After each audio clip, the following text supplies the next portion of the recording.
Asian paints पिछले 83 सालों से इंडिया की पेंट इंडस्ट्री का बादशाह बना हुआ है। हम हो, हमारे पापा हो या फिर दादाजी, हर जनरेशन की पहली चॉइस इसी ब्रांड की ही पेंट रही है। लेकिन क्या आप जानते हैं एशियन पेंट्स की शुरुआत एक छोटे से गैराज से हुई थी? कैसे इसने ब्रिटिश कंपनीज को चैलेंज किया और गांव-गांव तक अपने पेंट पहुंचाए, और आज जब बिरला, ओपस जैसे नए खिलाड़ी मैदान में हैं, तो क्या एशियन पेंट्स की बादशाहत खतरे में है? इन सभी सवालों का जवाब आज के इस वीडियो में हम डिटेल में देने वाले हैं। तो दोस्तों, बात है 1942 की। एक तरफ सड़कों पर लोग आजादी के नारे लगा रहे थे, वहीं दूसरी तरफ मुंबई के एक छोटे से गैराज में चार दोस्त पेंट की दुनिया में भारत को मजबूत बनाने की लड़ाई लड़ रहे थे। इस आइडिया की शुरुआत तब हुई जब इंडिया में पेंट का पूरा बाजार ब्रिटिश कंपनीज के हाथों में था। सारा माल यूके से आता था और इंडियन ब्रांड्स को कोई पूछता भी नहीं था। लेकिन फिर टाइम बदला। एक तरफ सेकेंड वर्ल्ड वॉर शुरू हुआ, तो वहीं दूसरी तरफ गांधी जी ने क्विट इंडिया मूवमेंट छेड़ दिया। नतीजा ये हुआ कि ब्रिटिश गवर्नमेंट ने इंडिया में पेंट्स का इंपोर्ट कुछ टाइम के लिए बंद कर दिया। ऐसे में लोगों के पास पेंट्स के ज्यादा ऑप्शंस ही नहीं बचे।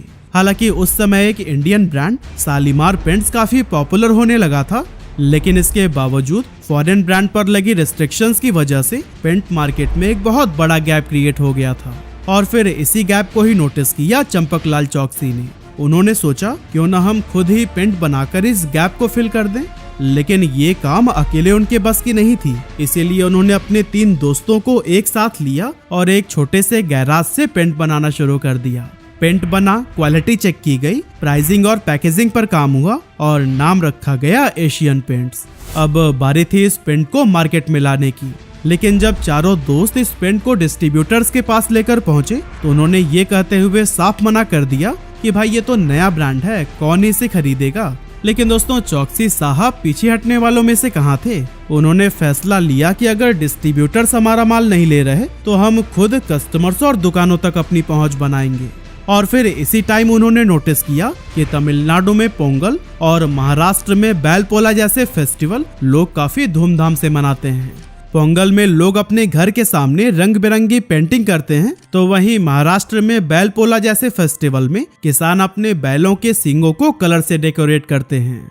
लेकिन दोनों ही फेस्टिवल में प्रॉब्लम यह थी कि इन कामों के लिए लोगों को जरूरत सिर्फ थोड़े से पेंट की थी, लेकिन मार्केट में पेंट सिर्फ बड़े टिन के डब्बों में ही मिलता था। ना कोई कंपनी छोटे पैक बनाती थी और ना ही किसी ने लोगों की जरूरतों को ठीक से समझा था। लेकिन दोस्तों, जहां औरों ने अपॉर्चुनिटी नहीं देखी, वही चौकसी जी ने देखा। 1945 में उन्होंने 50 ml और 100 ml पेंट के मिनी पैक्स लॉन्च कर दिए, जिसने गाँव में धूम मचा दी। अब लोगों को पेंट खरीदने के लिए जबरदस्ती बड़े डिब्बे नहीं लेने पड़ते थे। और फिर दोस्तों, इसी स्ट्रैटेजी से ही एशियन पेंट्स अपनी जर्नी में काफी तेजी से आगे बढ़ने लगा। गांव से चलकर ये पेंट्स छोटे शहर तक पहुंचे। घरों की चौखटें और मंदिरों की सीढ़ियों से लेकर इससे दुकानों की दीवारें कलर की जाने लगी। और फिर एक दिन ऐसा भी आया जब मेट्रो सिटीज की ऊंची इमारतों की दीवारों पर भी एशियन पेंट्स ही चमकने लगा। ऐसे में वो बड़े डिस्ट्रीब्यूटर्स जिन्होंने एशियन पेंट्स को लेने से साफ इनकार कर दिया था, वो खुद सामने से आकर ऑर्डर देने लगे। अब दोस्तों, सब कुछ बिल्कुल सही डायरेक्शन में जा रहा था, लेकिन 1950s के दौरान चौकसी जी ने देखा कि पेंट को लेकर लोग 2 ऑप्शंस के बीच में फंसे हुए हैं। इनमें से एक था ड्राई डिस्टेम्पर, जो सस्ता तो था, लेकिन उसमें से बदबू बहुत आती थी और थोड़े दिनों में ही ये दीवारों से झड़ने भी लगता था। वहीं दूसरी तरफ था प्लास्टिक इमल्सन, जो दिखने में शानदार था, टिकता भी खूब था, लेकिन उसकी कीमत इतनी ज्यादा थी कि यह आम आदमी के पहुंच से बाहर था। ऐसे में चौकसी जी ने सोचा कि आखिर आम इंसान करे तो क्या करे, क्या हमेशा वो बदबूदार ड्राई डिस्टेम्पर के साथ में समझौता करते रह जाए? जवाब था बिल्कुल नहीं।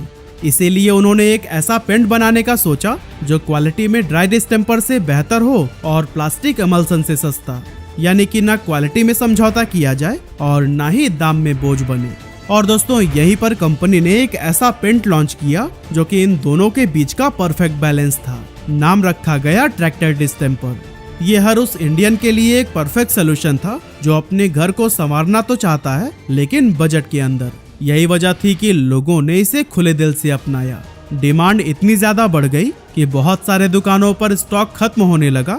जहां बाकी कंपनीज के पेंट हफ्तों तक दुकानों की अलमारियों पर पड़े रहते थे, वहीं ट्रैक्टर डिस्टेम्पर 1-2 दिन में ही बिक जाता था।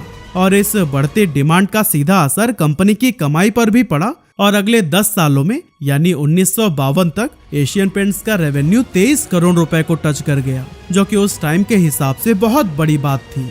इतनी बड़ी सफलता के बाद कंपनी ने सोचा अब हमें एक ऐसा चेहरा चाहिए जो कि हर घर में हमारी पहचान बन सके, यानी कि अब टाइम था ब्रांडिंग को एक नए लेवल पर ले जाने की। इसीलिए साल 1954 में उन्होंने एक बड़ा एडवर्टाइजिंग कैंपेन शुरू किया और इस कैंपेन का मकसद सिर्फ नया कस्टमर लाना नहीं था बल्कि पुराने ग्राहकों को भी जोड़कर रखना था। लेकिन ये करने के लिए कंपनी को कुछ ऐसा चाहिए था जो कि लोगों के दिलों को छू जाए और इसके लिए उन्होंने कांटेक्ट किया उस टाइम के फेमस कार्टूनिस्ट आर.के. लक्ष्मण जी से। आर.के. लक्ष्मण ने एक ऐसा कैरेक्टर बनाया जो कि सिंपल भी था और यादगार भी। नाम रखा गया गट्टू। बेसिकली गट्टू एक नटखट बच्चा था, हाथ में पेंट ब्रश और बाल्टी लिए हुए, बिखरे बाल और चेहरे पर मासूम सी मुस्कुराहट। देखने में वो बिल्कुल देसी सा लगता था, ऐसा जैसा अपने पड़ोस का ही कोई बच्चा हो। गट्टू का नाम भी बहुत ही समझदारी से चुना गया था क्योंकि नॉर्थ इंडिया में गट्टू एक आम निकनेम होता है। इसीलिए जैसे ही लोग इस कैरेक्टर को देखते उन्हें लगता कि ये हम में से ही एक है। लोगों से जुड़ाव और एक्साइटमेंट बढ़ाने के लिए कंपनी ने एक कॉन्टेस्ट भी रखा जिसमें ये बताना था कि इस कैरेक्टर का नाम क्या है और इसका जो भी सही जवाब देता उसे 500 रुपए इनाम में दिया जाता।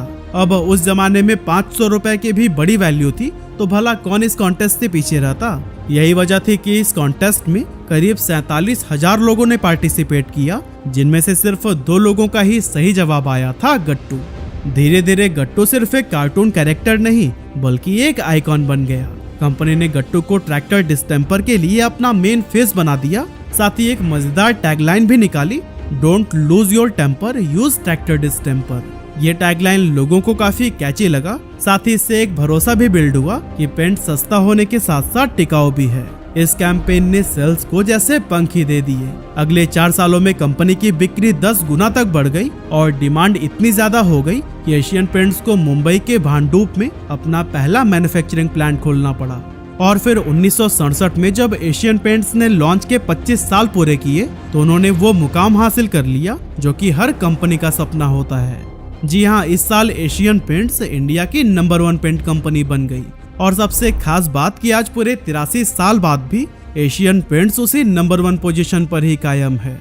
तो दोस्तों सवाल उठता है कि आखिर एशियन पेंट्स ने ऐसा क्या किया जो कि बाकी दूसरी कंपनीज नहीं कर पाई।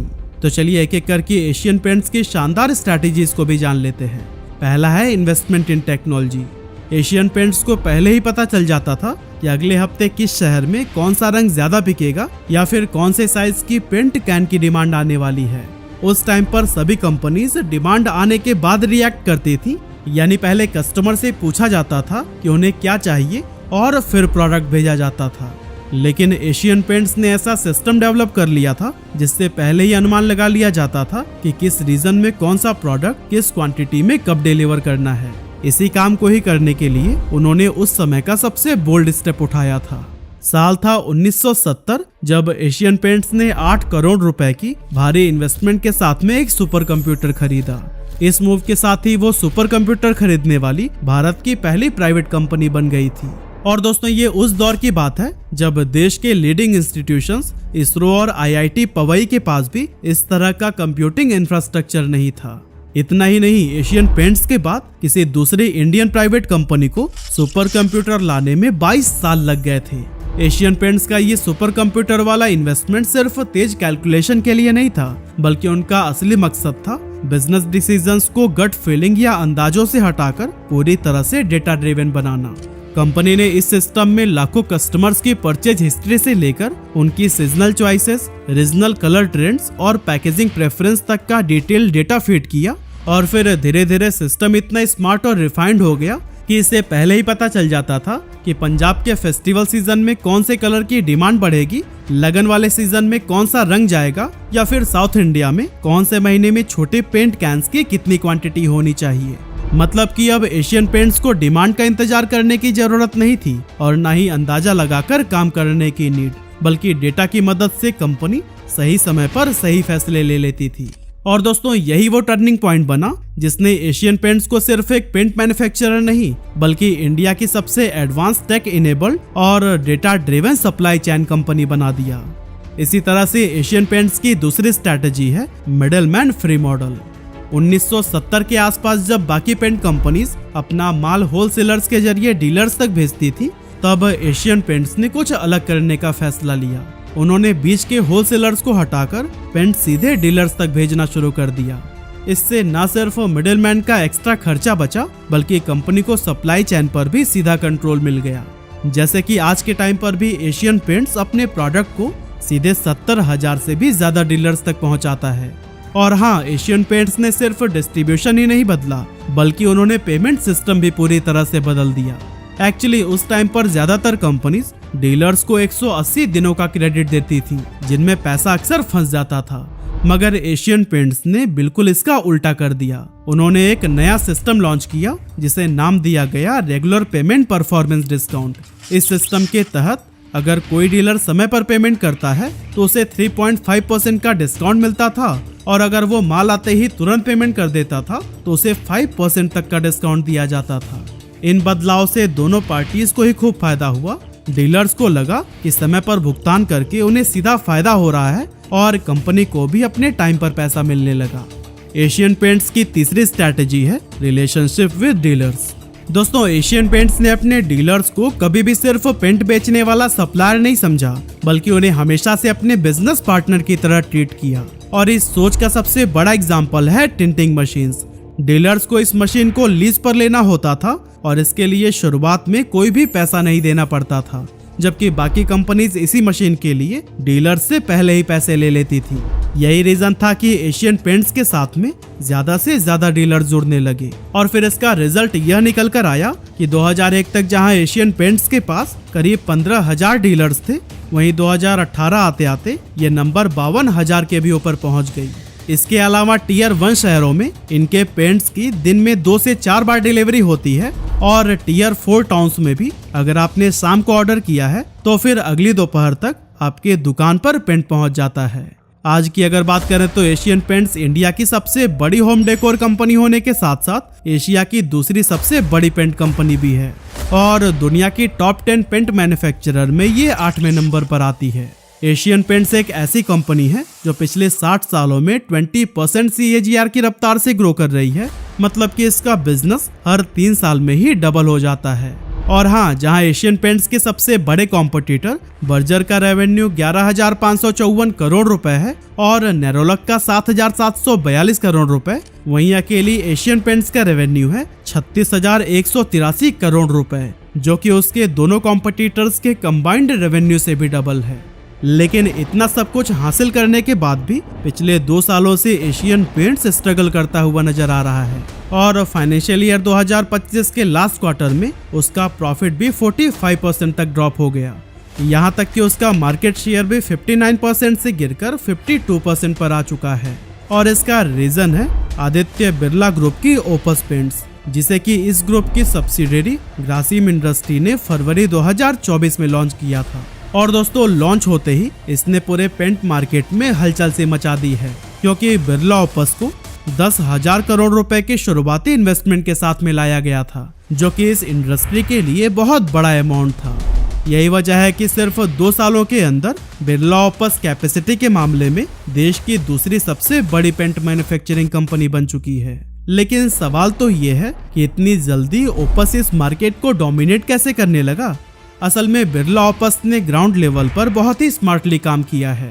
जैसे कि एशियन पेंट्स अपने डीलर्स को पेमेंट करने के लिए सिर्फ 5 दिनों का समय देता है, वहीं बिरला ओपस उन्हें 30 से 35 दिनों तक का क्रेडिट पीरियड दे रहा है। इसके अलावा ये डीलर्स को मार्जिन भी काफी ज्यादा ऑफर कर रहा है। साथ ही Birla Opus paint Asian Paints के मुकाबले 5 से 6% तक सस्ता भी है, जिससे कि आम कस्टमर भी इसकी तरफ काफी अट्रैक्ट हो रहे हैं। लेकिन दोस्तों, इन सभी स्टेप्स को लेने के बाद से ग्रासिम पर काफी सारी मुसीबतें भी आनी शुरू हो गई हैं, क्योंकि ओपस की ग्रोथ के साथ साथ ग्रासिम का डेट लेवल भी बहुत तेजी से बढ़ रहा है। मार्च 2022 में इसका डेट 74,549 करोड़ रुपए था, जो कि अब बढ़कर 1,37,100 करोड़ रुपए हो चुका है। इसका मतलब बिल्कुल साफ है कि बिरला ओपस इस समय कैश बर्न मूड में है। तो दोस्तों, अब सवाल ये है कि क्या बिरला ओपस की तेज रफ्तार और एग्रेसिव स्ट्रैटेजीज के सामने एशियन पेंट्स घुटने टेक देगी? आई थिंक बिल्कुल भी नहीं। क्योंकि एशियन पेंट सिर्फ एक पेंट कंपनी नहीं है, बल्कि एक ऐसा मजबूत सिस्टम है जिसे कि दशकों की मेहनत से खड़ा किया गया है। इसका भरोसेमंद डीलर नेटवर्क, कस्टमर प्रेफरेंस की समझ और तेज सप्लाई चेन इसे बाकियों से अलग बनाती है। और ऐसी पुरानी और मजबूत कंपनी को कोई नई कंपनी इतनी आसानी से पीछे नहीं कर सकती। सच तो ये है कि एशियन पेंट सिर्फ कॉम्पिटिटर्स पर ही ध्यान नहीं दे रहा, बल्कि अपने पुराने सिस्टम को बेहतर बनाने के साथ साथ नए प्रोजेक्ट्स में भी जमकर इन्वेस्ट कर रहा है, ताकि आने वाले समय में उसकी पकड़ और भी ज्यादा मजबूत हो जाए। जैसे कि कंपनी मध्य प्रदेश में 2000 करोड़ रुपए का इन्वेस्टमेंट करके एक नया वाटर बेस्ड पेंट का प्लांट बना रही है। पेंट प्रोडक्शन में जरूरी रॉ मटेरियल्स को बनाने के लिए गुजरात के दहेज में प्लांट खोला जा रहा है और मैसूर प्लांट की कैपेसिटी को 2 गुना करने के लिए 1350 करोड़ रुपए का इन्वेस्टमेंट किए जाने के साथ ही इसी तरह के कई सारे स्टेप्स लिए जा रहे हैं। ऐसे में मेरा मानना है कि बिरला ऑपस भले ही शॉर्ट टाइम के लिए एशियन पेंट्स को नुकसान पहुंचा रहा हो, लेकिन लंबे समय में अभी भी एशियन पेंट्स ही मार्केट का किंग रहने वाला है।